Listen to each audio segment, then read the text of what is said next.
Honorable, que pensez-vous de la réaction des autorités nigériennes par la voix du Premier ministre Ali Lamine Zen en réponse aux justifications du président béninois Patrice Talon sur la suspension de l'acheminement du brut nigérien par les eaux maritimes béninoises? Bon, cher ami journaliste, en toute humilité, c'est une réaction pathétique, inélégante, suspecte, qui traduit un manque de respect à la fois pour le peuple béninois souverain, mais aussi pour le Pacifique du Niger que ces militaires au pouvoir prétendent diriger.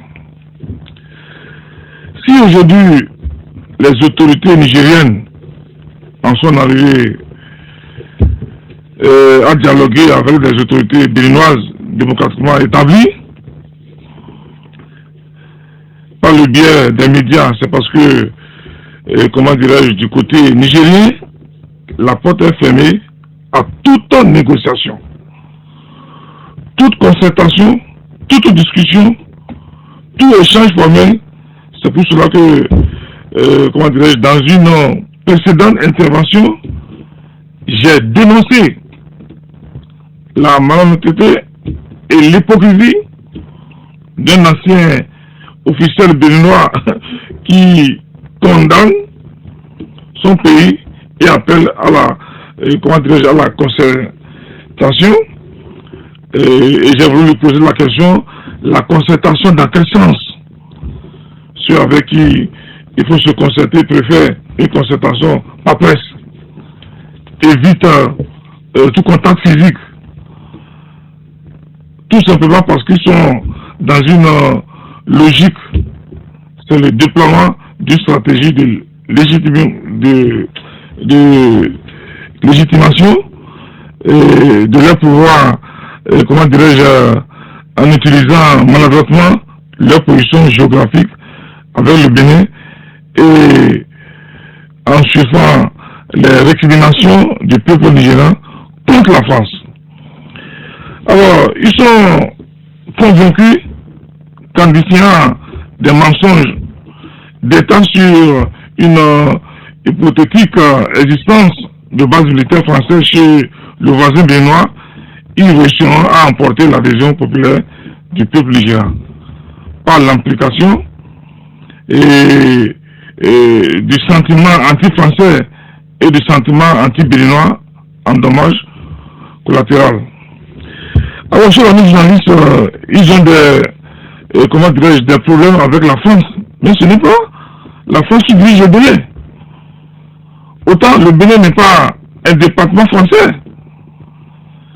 Le Bénin est un pays souverain. Autant il n'est pas un département du Niger.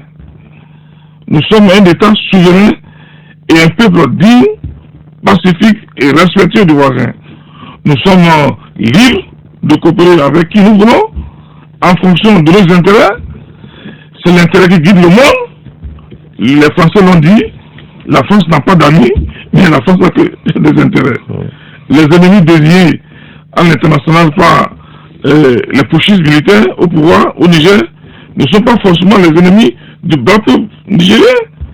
Et encore moins, les ennemis du Bénin, ils sont dans une, comment dirais-je, déperdition stratégique. Le Bénin n'a aucun, le Bénin n'a aucun problème avec le Niger. Il n'a aucune intention, je dis, il n'a aucune intention, ni aucun plan d'attaque contre le territoire du Niger. Le peuple ne veut que la paix, rien que la paix avec le Niger. Et la sécurité du Niger, c'est la sécurité du Bénin, vice-versa. Si l'un des deux pays menace la sécurité de l'autre, c'est sa propre sécurité qui est menacée. Le chef de l'État, le président Patrice Talon, est un homme d'État responsable, respecté et respectable. Et avec un sens aigu de l'esprit communautaire. J'ai bien dit esprit communautaire et non esprit communautariste. C'est clair? C'est cet esprit communautaire qui l'a amené à décider contre les intérêts du Bénin, du respect de la résolution de la CEDEAO sanctionnant le Niger suite au coup d'État du 26 juin 2023, qui a installé les militaires au pouvoir. La junte militaire au pouvoir ne peut pas en réalité en vouloir au Bénin pour être conformé à une décision communautaire, à savoir celle de notre organisation sous-régionale. Entre les peuples du Niger et du Bénin, les liens sont multiséculaires. Et rien ne peut défaire de tels liens, soudés par la sociologie et l'histoire. Il a toujours existé au sommet de ces deux pays d'excellentes relations d'amitié, de fraternité et de solidarité et de coopération. Aujourd'hui, malgré les tourbillons et les turbulences liées au changement de régime en Niamey, le Bénin reste le pays frère et ami du Niger. Que ceux qui sont au pouvoir aujourd'hui, qui savent très bien que la coopération bilatérale fondée sur le respect mutuel entre le Bénin et la France date de l'époque des indépendances, comme d'ailleurs c'était le cas entre le Niger et la France. Avant le coup d'État, il n'existe pas de base militaire française au Bénin, ni officielle, ni secrète. C'est ce qu'on appelle fake news, diffusé au sein de l'opinion nigérienne par les militaires nigériens en quête de légitimation de leur pouvoir. Donc, leur fonds de commerce politique pour embrouiller la population, c'est de dire il y a des bases militaires au Bénin. Parce qu'ils n'ont pas de vision, ils n'ont pas de programme. Ils sont surpris. Alors, donc, comme l'a dit le président Talon, le Bénin est pour laisser se poursuivre l'embarquement du pétrole nigérien par nos moyens maritimes si les autorités nigériennes ouvrent enfin les frontières terrestres pour permettre des échanges formels. Ce n'est pas parce que l'on est arrivé au pouvoir par les armes qu'il faut asseoir les échanges commerciaux et économiques avec les voisins sur les contrebandes et les formels qui sont source d'insécurité pour les deux pays. Ouais. Donc, en réalité, je pense que la balle est dans le camp de Pouchis. D'accord. Honorable Rachid Gouanssi, que dites-vous de la dizaine d'accords signés entre le Bénin, le Niger et la Chine dans le cadre du PEPLAN Bénin-Niger et que le premier ministre nigérien estime que le Bénin a violé? Bon, vous savez, le premier ministre nigérien, Ali Lamine Zen, est un homme de bonne foi, manipulé par les militaires. Et c'est dommage souvent pour les intellectuels. Je ne pense pas qu'il ait pris tout son temps pour lire tous les accords avant d'en faire une interprétation sélective. Vous savez, la CEDEAO a fermé ses frontières avec le Niger. Le Bénin s'est plié à la décision de la CEDEAO, car signataire du traité fondateur de la CEDEAO et partie prenante à tous ces protocoles sur la démocratie et la paix. La CEDEAO a ordonné la réouverture des frontières avec le Niger après la levée des sanctions grâce au plaidoyer du président Patrice Talon. Donc, le Bénin s'est à nouveau conformé. Le Niger a gardé ses frontières fermées. C'est plutôt les militaires au pouvoir qui violent les accords qui régissent le PEPLAN. La décision prise par le Bénin est tout simplement logique et n'est pas une décision définitive. Elle sera rapportée dès que les militaires au pouvoir au Niger vont décider d'ouvrir enfin les frontières. D'accord, on va revenir un peu au plan local. Le parti Les Démocrates, parti de l'opposition que vous aimez très bien, vous vous attaquez souvent.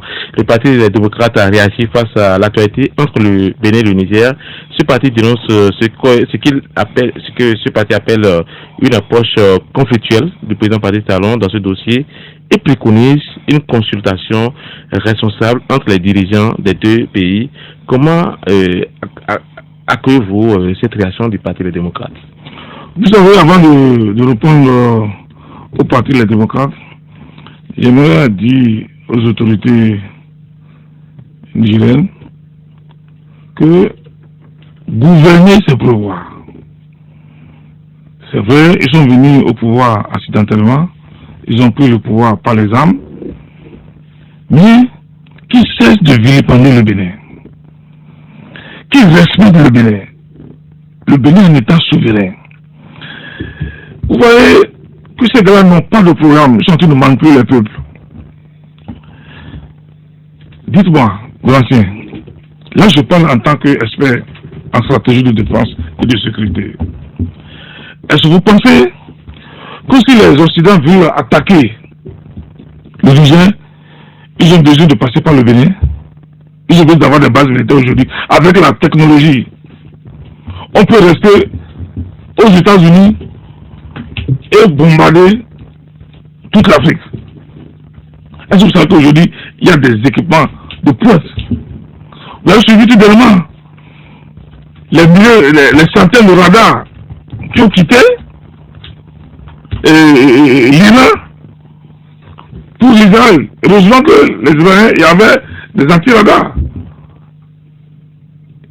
en complicité avec les Américains. Donc, c'est vous dire aujourd'hui que les allégations là, leurs propos, ça ne tient pas. Ce sont des alibis, vous voulez dire? C'est des alibis. Qu'est-ce que le Bénin, le Bénin fait et que le Niger n'a pas fait? Qu'est-ce que le Bénin a fait et que le Niger n'a pas fait? Le Bénin est signataire de ces accords. Ce n'est pas le Bénin qui a pris la décision de fermer la frontière. C'est l'institution CEDEAO qui a pris la décision, dont le Bénin fait partie. Ne pas le faire, le Bénin aurait violé ces accords. Et là, je vous parle en tant qu'ancien président des relations extérieures. Donc, ce que je vous dis, c'est documenté. Ce n'est pas Patrice Talon qui a décidé de fermer la frontière. C'est une décision sous-régionale, dont le Bénin fait partie, dont le Bénin signe les accords. Alors, le Nigeria est là. On n'en veut pas au Nigeria. Non. Le Bénin est digne. Les Béninois sont solidaires de la décision prise par le chef de l'État. Mais le Parti des démocrates condamne la décision. Vous savez, j'ai écouté nos amis les démocrates. J'accueille cette réaction antipatriotique avec beaucoup de peine et de dégoût. Mais en réalité, je n'en suis point surpris. Ce parti dit, les démocrates, n'a jamais su faire la part des choses entre la défense des intérêts du peuple et leur agenda politique pour 2026. Quand on parle des intérêts du peuple béninois, il ne s'agit pas uniquement des intérêts économiques. Il s'agit surtout et primordialement de la dignité du peuple béninois. Ce parti ne sait pas ce que vaut la dignité d'un peuple souverain. C'est regrettable qu'un parti dirigé par un ancien chef d'État en arrive à ce niveau de bassesse, de déficit, de discernement et de perte de lucidité et de logique. Si les responsables de ce parti pensent relever des comptes politiques à Patrice Talon en ayant une réaction aussi vulgaire et insensée, c'est qu'ils se trompent du combat. Monsieur Gourancien, vous avez tout suivi le président de la République, rappelé à l'opinion publique le nombre de fois qu'il a envoyé des émissaires au Niger. Et les militaires au pouvoir se montrent indisponibles pour toute sorte de consultation, alors que le Bénin n'a commis aucun péché. Le péché d'Israël, c'est de respecter les décisions de la CEDEAO. Si le parti des démocrates parle de consultation responsable, c'est tout simplement une façon de se cacher derrière lésbiques, vassaux et vides de sens et refusent de voir la réalité en face. La réalité, c'est que les autorités actuelles du Niger veulent du Bénin sans vouloir dialoguer avec le Bénin. Elles veulent des choses son contraire. Elles veulent profiter du Bénin tout en nous manquant de respect. Seule une mesure contraignante, comme la décision qui touche directement leur intérêt économique autour du pétrole et du pipeline, peut les amener à savoir nous respecter, pour les amener à raison. Nous les respectons, il faut que ceux-ci, il faut qu'ils nous respectent également. Donc, les démocrates montrent que s'ils arrivaient un jour au pouvoir, ils vont sacrifier l'intérêt du pays.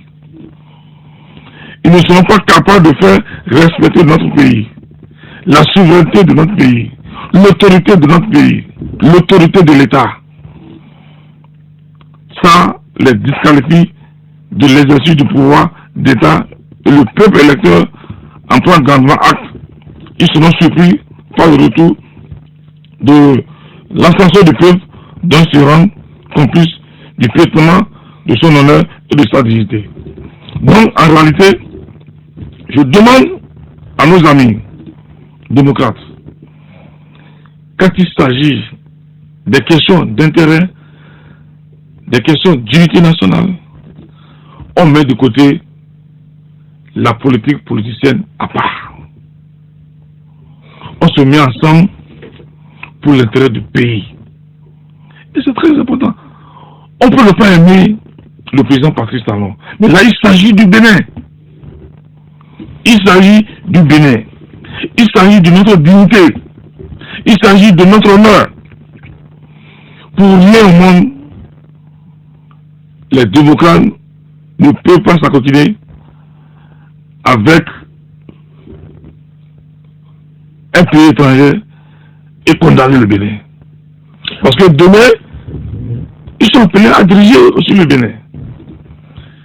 Le président Patrice Talon n'est pas là éternellement. Il va quitter un jour. Demain, ça peut être tout. On a écouté donc il ne faut pas désacraliser la fonction présidentielle. On a écouté l'ancien patron de la diplomatie béninoise, Roland Agbonossi, qui a dit que dans ce pas de fait, il n'y aura pas de gagnant, comme pour dire que les deux pays sont appelés à s'entendre. Quelle est votre position? Vous savez, le président Kérékou a l'habitude de parler des intellectuels tarés. Le président Kérékou a l'habitude de parler des cadres prétentieux. Vous savez, c'est dommage pour un intellectuel de ce niveau qui, il y a de cela encore un an, était membre du gouvernement. Vous voyez, je vais poser une question à M. Agbonossi. S'il était toujours ministre des Affaires étrangères et que le Bénin prend cette décision-là, est-ce qu'il va démissionner son poste? Non. Moi, parce qu'il a quitté le ministère des Affaires étrangères après un an. Il a encore les obligations de réserve. On ne dit pas tout.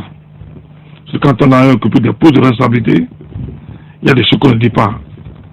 Donc, il vient de désacraliser la diplomatie béninoise. Pour vous, c'était simplement. Il avait la possibilité de donner son avis diplomatique à son ancien patron. Sans passer par une interview. Il pouvait le faire. Si derrière lui, on ne cache pas quelque chose, il y a quelque chose qui est caché. Moi, je pense simplement que c'est un cas de manipulé. C'est un cas de manipulé. Et je pense, honnêtement, en toute humilité, que tout le monde peut dire ça sauf lui. Si la cour de mouton est sale, il ne veut pas cochon de le dire. Quelle sera l'issue de ce bras de fer entre le Bénin et le Niger? Vous savez, le monde entier est confronté à une guerre économique. Quand vous prenez aujourd'hui ce qui se passe en Ukraine, c'est la guerre économique, c'est la guerre d'intérêt. Donc le Niger est dans une stratégie d'intérêt. Mais qu'on n'empêche pas le Bénin de sauvegarder ses intérêts. Alors, donc, c'est pour ça que, en matière de combat ou bien de conflit entre deux pays, on ne doit pas avoir une communication passive. On ne doit pas avoir une communication passive. On doit communiquer dans le sens de l'intérêt, expliquer tout le monde. Donc, il faudrait que, en réalité, que le gouvernement déploie les moyens, prenne d'assaut les radios communautaires, les journalistes, expliquer aux populations. Ce que vous devez faire sur notre radio. Même vous aussi, vous devez le faire en tant que journaliste, parce que vous êtes béninois. Ça, il s'agit de l'intérêt du Bénin. Quand tous les journalistes initient les émissions, expliquent. La non-communication, nos limites dans les interventions. De toute façon, ils ont monté les limites. Et moi, je dis, en toute humilité, ils ont échoué. Moi, ça, je le dis, et ça m'engage. Dans la non-communication. Je dis, ils ont échoué. Ce n'est pas de la communication politique. On ne peut pas faire de la communication. On ne peut pas faire de la communication institutionnelle. On ne peut pas de la communication politique. Donc, moi, je pense qu'aujourd'hui, nous devons communiquer autrement. Et ce que nous sommes en train de faire. Et il revient aux partis politiques de prendre leurs responsabilités. Les partis politiques soutenant les actions du président Patrice Talon seront bientôt en tournée dans le pays. Nous sommes à moins de 2 ans de la fin du mandat du président Patrice Talon. Que cache cette initiative? Vous avez marché le monde d'un parti politique. Je demande du bureau exécutif du Bloc républicain. Je suis un baron du Bloc républicain. Nous avons discuté. Nous avons mis en place une stratégie. Et dans les jours à venir, vous allez constater. Ça va changer les choses? Encore, je dis dans les jours à venir, restez tranquille. Parce que tout le monde en souffre et même la presse aussi en souffre. Dans les jours à venir, vous allez comprendre que nous allons prendre d'assaut le pays. Nous allons déconstruire le mensonge. Nous allons désintoxiquer la masse populaire. Nous allons faire une communication de proximité. De bouche à bouche, oreille à oreille. Nous allons expliquer tout ce qui se passe. Et j'ai dit, la fois passée, que l'heure de la politique a sonné. J'ai dit l'heure de la stratégie politique a sonné. Les gens pensent que c'est un vieux mot. Ce n'est pas un vieux mot. Vous allez voir dans les jours à venir, les partis politiques vont prendre leurs responsabilités. Parce que nous ne soutenons pas Patrice Talon. Nous soutenons un système. Nous soutenons une vision, un idéal. Donc, dans les jours à venir, nous allons sortir. Et nous allons faire le bilan. En tout cas, moi, je ferai le bilan de ce que Patrice Talon, mon soutien à Patrice Talon a apporté pour ma ville et pour ma situation électorale. Je fais le bilan dans les jours. Je reviendrai ici faire le bilan. Vous savez, c'est pas facile de vous avoir. Je dis de l'ancien, je vais démontrer aux Paraquois, aux populations de la 8e, ce que mon soutien à Patrice Talon a apporté à Parakou. Je vous le dis, ce qui va se réaliser à Parakou, c'est ce que je n'ai jamais réalisé depuis 1960. C'est l'ancien maire de la ville de Parakou qui vous parle. J'ai été maire de cette ville. Vous comptez sur quoi? Je dis ce que je compte là, dans les jours à venir, vous allez voir.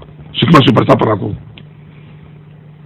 Vous allez voir que plus de 40 000, 50 000 personnes auront accès à l'eau potable, à l'électricité, les routes. Vous allez voir. Et nous allons faire le bilan. Nous allons aussi faire le bilan de hautement social. Oui, parlant du hautement social, vous savez que c'est sur ce point que il est difficile pour le président Patrice Talon et les populations de s'accorder. On pense qu'il n'est pas trop présent dans le social, alors que le social vous caractérise. Aujourd'hui, on parle de la cherté de la vie, le maïs est trop cher. Quelle est la position de l'honorable Rachid Balanci sur cette actualité qui oblige même les responsables syndicaux à descendre dans les rues? Cher ami de l'ancien, pour vous, qu'est-ce qu'on appelle le social? Le social, c'est donner de l'argent? Non, le social, c'est lutter contre la fermeture de l'ONASA, c'est lutter contre beaucoup de choses. Aujourd'hui, les populations ne comprennent absolument rien. L'ONASA a été géré comment? Je vous pose la question. Corruption. Qu'est-ce qu'on a mis à faire l'ONASA? C'est la corruption. Les responsables de l'ONASA aujourd'hui sont en prison. Écoutez, quand on parle de charité de la vie, il faut de la récupération politique. Ils font de la récupération politique. On parle de charité de la vie sans poser le diagnostic. Un médecin qui traite sans poser le diagnostic n'a pas à côté. Et les gens pensent pourquoi les gens pensent que vous étiez dans le secret de la création de l'ONASA. Pourquoi aujourd'hui il y a cherté de la vie. N'oubliez pas que la guerre en Ukraine, la guerre au Mali, Burkina, l'instabilité politique au Niger a eu des répercussions sur nos produits vivriers. Les gens viennent ici pour acheter les maïs. La non-maîtrise de nos frontières, la spéculation a fait qu'aujourd'hui nous avons des problèmes. Et n'oubliez pas, lors de la conférence des forces vives de la nation, nous avons opté pour le libéralisme économique. Alors, le président Patrice Talon, pas d'africanisme. Je dis, il n'est pas panafricaniste de vente. Plus panafricaniste que Talon n'existe pas. La preuve aujourd'hui, au Bénin, tout le monde, tous les Africains peuvent venir au Bénin sans prendre de visa. Dites-moi, qui diminue? Ça n'existe pas dans le monde. Ça n'existe pas dans le monde. C'est une première, nous sommes d'accord. C'est une première, je viens. L'autre chose, de l'ancien, quand tu prends au nom de la solidarité africaine, au nom de l'intégration africaine, le président Patrice Talon parfois obligé de fermer les yeux pour ne pas laisser mourir nos frères du Niger. Nos frères du Niger et de la sous-région. Donc, ce qu'il faut faire prochainement, à mon humble avis, c'est de mettre en place un système de régulation de nos produits vivriers. Même pas dans les centrales. On a là. Et là, nous, au niveau du bloc républicain, nous sommes en train de réfléchir. Nous allons faire des propositions au gouvernement. Qu'est-ce que votre tournée va changer dans le côté des Béninois? Parce que je suis en train d'amener l'oiseau de ma poche. Et vous voulez savoir si c'est noir ou blanc. Mais attendez que les choses d'abord. Je pourrais plaisir. Nous allons descendre sur le terrain. Et nous sommes en train de faire du bien. Non, parce que ce que nous voulons faire. J'ai partagé avec vous des images de 2017 récemment. Et ça, c'est entre vous et moi, mais on en parle ici. Le chef de l'État ici en 2017, il a dit serrer les ceintures. Il faut serrer les ceintures. 8 ans après, on parle de la ceinture de la vie. Quel est l'espoir du peuple béninois? Est-ce que vous êtes sûr qu'avant la fin du mandat, on va le président souffler le ouf de soulagement? Au moins le président Patrice Talon prenait le pouvoir en 2016. Le président Talon n'est pas un divin. Il ne sait pas qu'il y aura la guerre en Ukraine. Il ne sait pas qu'il y aura la guerre au Mali. Alors, quand on parle de la guerre, on parle de la famine. Essaye de répercussions sur notre économie. C'est clair. C'est là. Je défie quiconque. Je vais vous poser une question. Est-ce que vous, honorable Achille Bandi, vous sentez la fierté de la vie? Écoutez, la belle preuve, j'ai la possibilité de payer, de grouper l'hydrogène de ma maison. Mais j'ai dit non. Je dors dans l'obscurité comme les autres Béninois.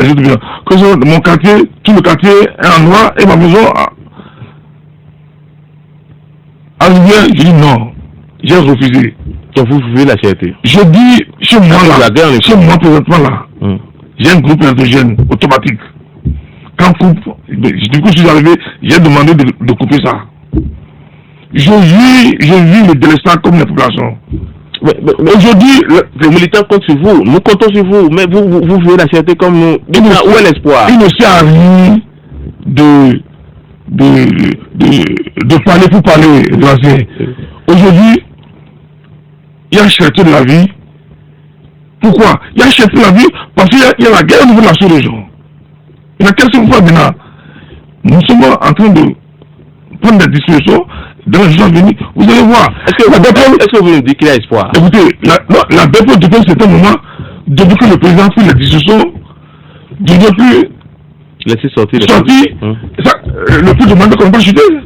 Oui, d'abord, allez demander, ça veut parler des dispositions que le président a pris. Le maïs béninois pour les Béninois.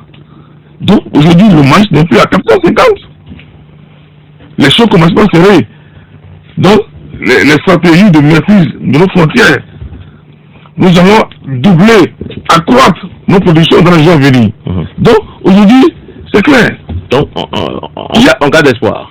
Il y a un espoir et il a commencé même pas à avoir déjà des solutions. Je dis, vous devez aller devant le marché, demander le prix du maïs. Ça a commencé par chuter. Parce que gouverner, c'est prévoir. On a commencé par prévoir. On a commencé par prendre déjà les dispositions déjà. Je vais revenir sur un aspect de votre intervention. Vous dites que Parakou aura ce qu'elle n'a jamais eu depuis 60 ans. Je dis, je vais revenir ici et poser par les questions, sinon enlevez ma tête. D'accord. Je reviens ici parce que je serai là pour le lancement. Des grands travaux. Je suis là. Voilà. Tony Aubin a une préoccupation. Oui. Oui. Tony Aubin. Non, je voudrais espérer que vous avez fini de l'ancien.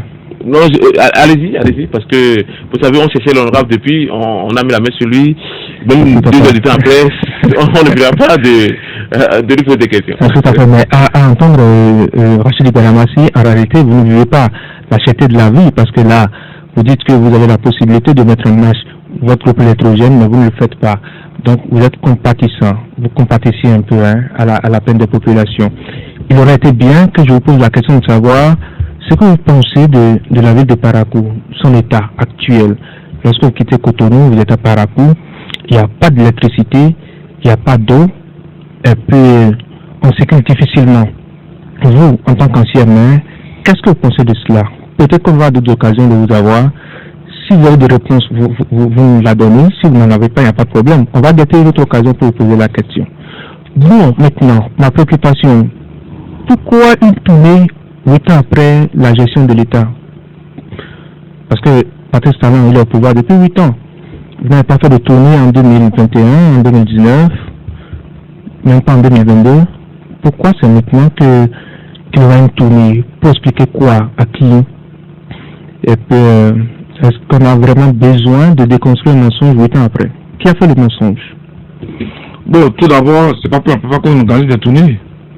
Si je me rappelle bien, ça fait déjà la deuxième fois.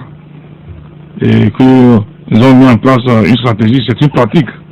Oui, la première fois. C'est pas pour la première fois. Oui, tout à fait.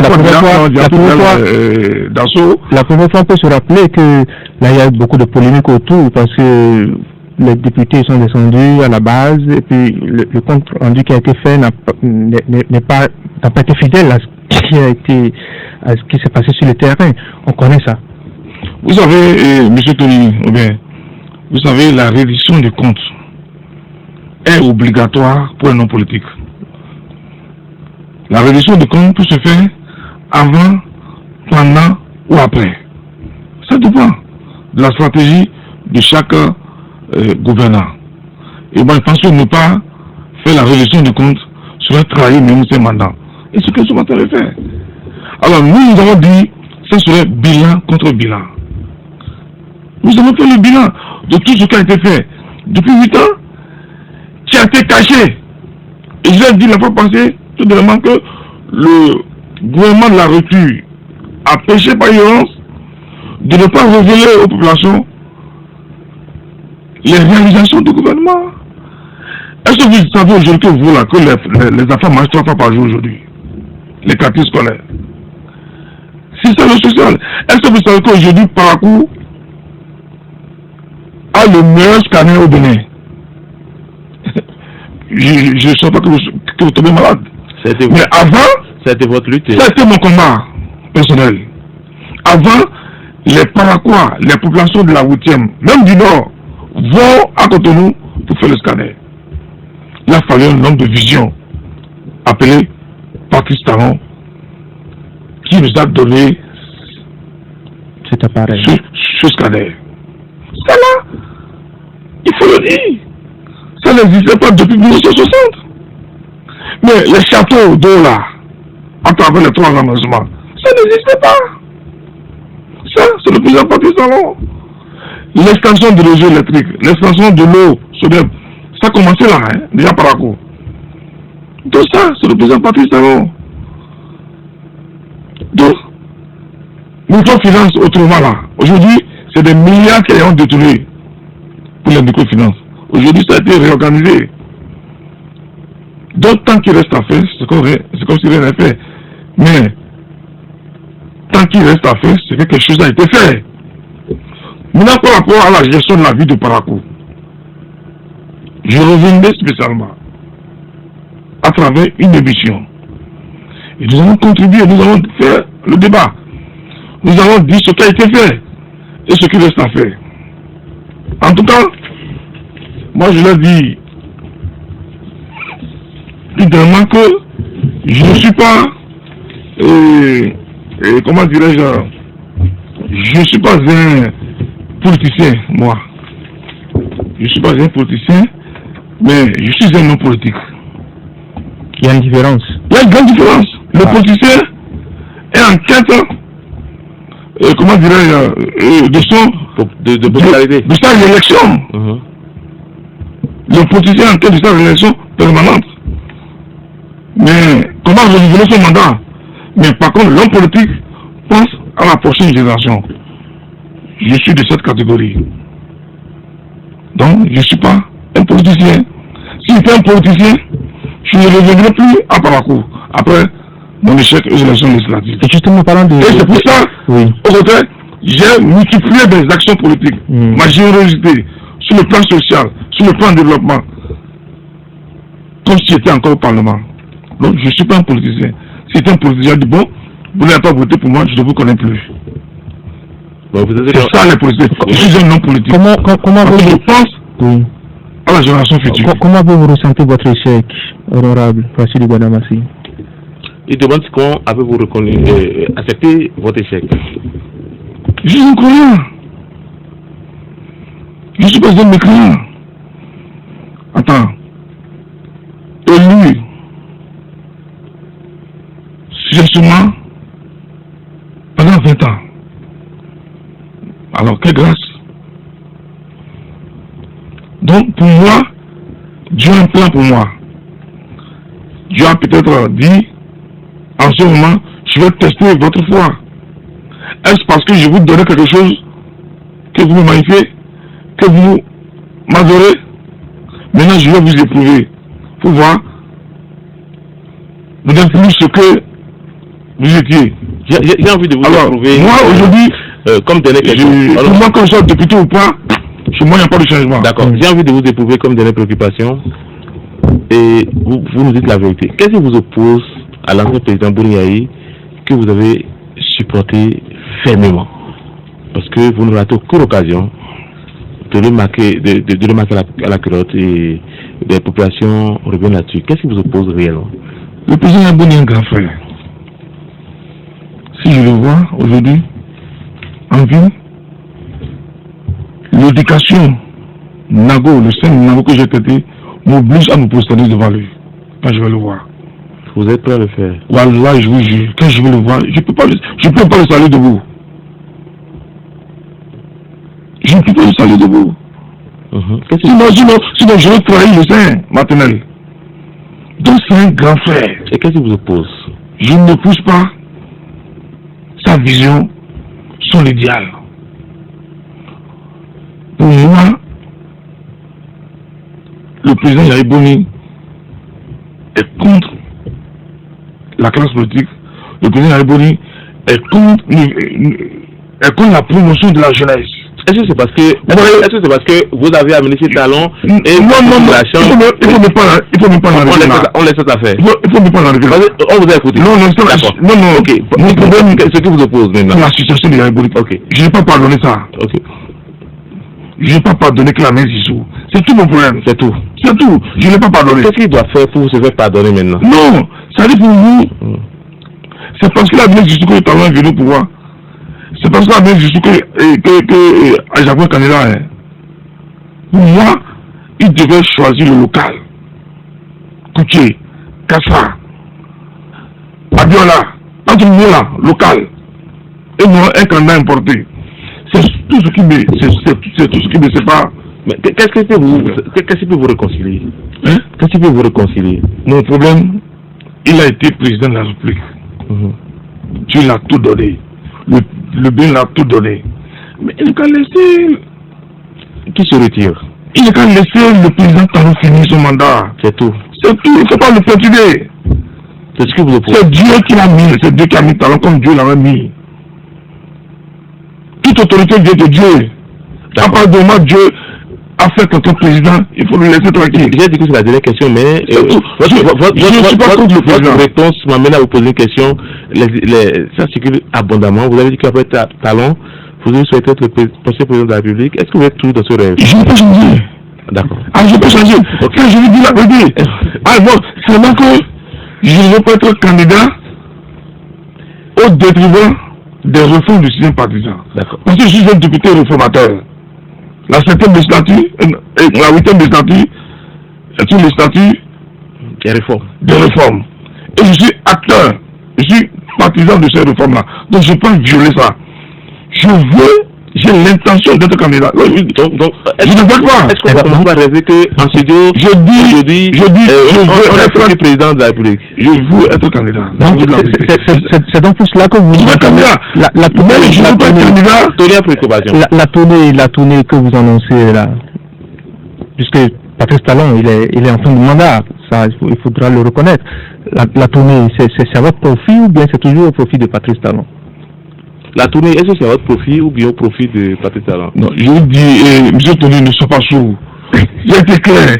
Je dis, je fais partie d'un système, je fais partie d'un parti politique. Je suis BR, je suis membre du bureau exécutif. Une instance même. Ne soyez pas sourd, c'est une expression forte, hein, parce que. Non, écoute.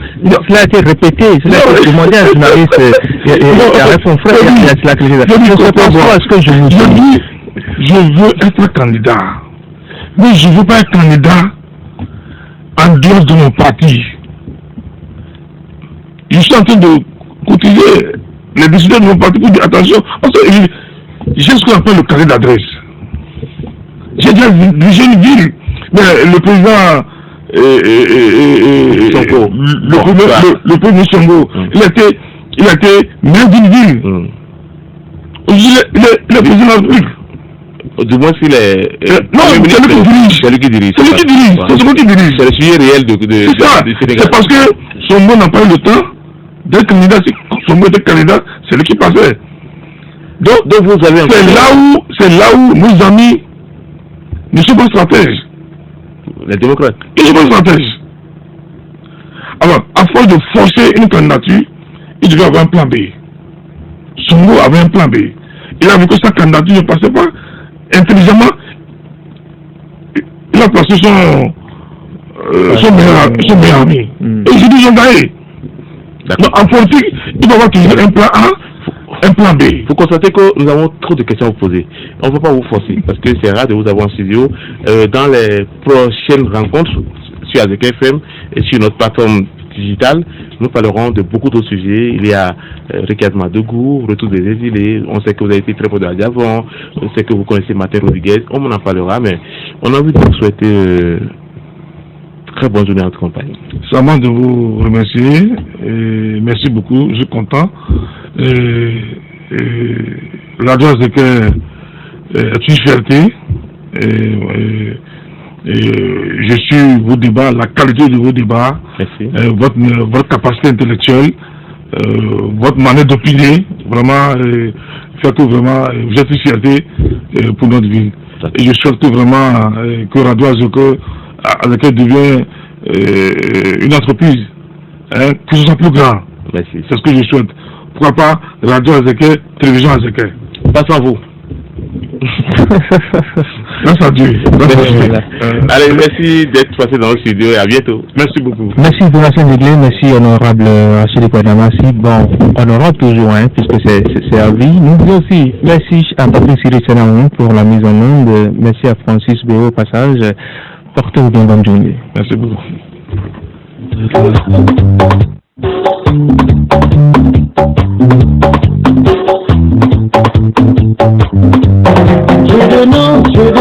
Je dénonce Babylone. C'est la dictature qui s'appelle démocratie. Je dénonce